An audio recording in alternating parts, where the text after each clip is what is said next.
Natatakot ka ba or natakot ka ba na baka iwan ka niya balang araw? Or matatakot ka na baka bigla ka na lang niyang hindi niya na mahal? Gusto niyo ba na hindi kanya magawang iwan gamit lamang ang kanyang damit or gamit yung damit niya na kahit ito ay luma or bago or malinis or marumi? Hello mga kids, kumusta kayo? Panibagong araw, panibagong video na naman tayo. And sa araw na ito ay isa na namang video ang aking tuturo sa inyo ng simpleng gabay o simpleng pamamaraan na makakatulong sa atin. At bago ang lahat, gusto ko lang mag-disclaimer sa mga taong hindi naniniwala at hindi gusto ang mga kagaya nitong video.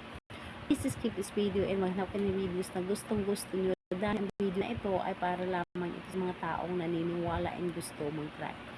Sa lahat po ng mga nagko-comment dito sa aking video dito sa loob ng aking channel, mag-ingat sa lahat ng mga nagre-reply sa inyo na dinadala kayo sa kanilang WhatsApp and Imo app upang makaiwas po tayo sa scam.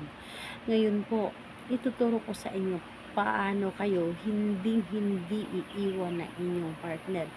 Yung tipong nag-aalala kayo dahil baka balang araw iiwan kayo, ipagpalit kayo sa iba, gawin mo ito sa kanya para hindi ka ipagpalit sa iba at hindi ka man lang niya magawang taasan ng boses. So ito ay pwede gawin lamang sa magkarelasyon na babae at lalaki lamang. Hindi mo ito pwedeng gawin sa magkaparehas. So medyo stricto ito. Gawin mo lamang ito sa babae at lalaki lamang na magpartner. And wala tayong ibang ihanda or ang dapat natin ihanda is damit. So damit po, kahit anong klaseng damit ng inyong partner.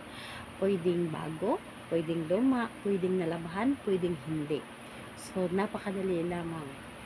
So ayan po, kapag ready na yung ating naibanggit natin gagamitin, kailangan mo lamang i-ready ang inyong sarili. Kailangan na alam mo sa iyong sarili na gustong gusto mo itong gawin and buo ang inyong loob sa paggawa nito. And syempre tiwala dapat. So ngayon, kapag ready ka na, pwede mo na itong umpisan. Ang gagawin mo lamang dito, halimbawa, ito ay damit niya. So ito, halimbawa ito ay damit ng inyong partner. Tuwing pagkatulog mo or tuwing natutulog ka, yung damit niya ay tupiin mo lamang. Tupiin mo lamang yung damit niya and gawin mo itong unan. Gawin mo itong unan ang kanyang damit. And habang ginagawa mo itong unan or habang ito ay iyong hinihigaan, kausapin mo palagi.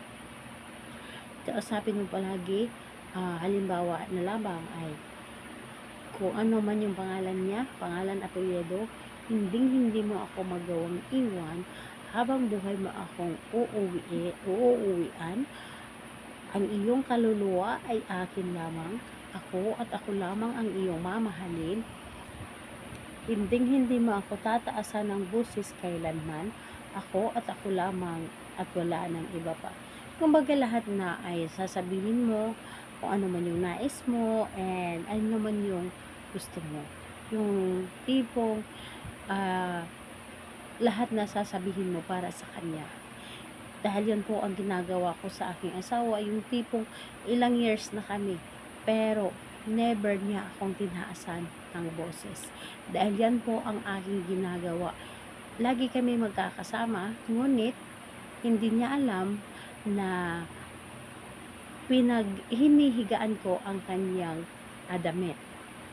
Ginawa kong unan, pero nakikita niya, alam niya na hinihigaan ko ang kanyang damit dahil nakikita niya, pero hindi niya alam kung ano ang purpose ko sa paghiga. So pagkatapos mo higaan ang kanyang damit or inuunan mo ang kanyang damit, kung gusto mo na kunin at yakapin, pwede po, and pwede mo yan gawin gabi-gabi. So ganyan po, and never po talaga ako na nataasan ng boses ng aking asawa. So yung tipong hindi nga ako inaaway, yes po, totoo po yan, hindi po ako inaaway ng aking asawa at ako lang po ang nangaaway sa kanya dahil po sa aking mga ginagawa. And ayun po, napaka-epektibo nito, gawin po ninyo ito at hindi kayo iiwan ng inyong asawa. So, ayun, gawin ito sa kahit anong araw at oras. Yes po, pwedeng-pwede mas or napakaganda nito. Pero napaka-epektibo nito. Subukan ninyo, makikita ninyo ang resulta. Ewan ko na lamang kung tataasan pa kayo ng boses ng inyong asawa. So, ayun, salamat po sa inyo. Bye bye everyone. God bless us all.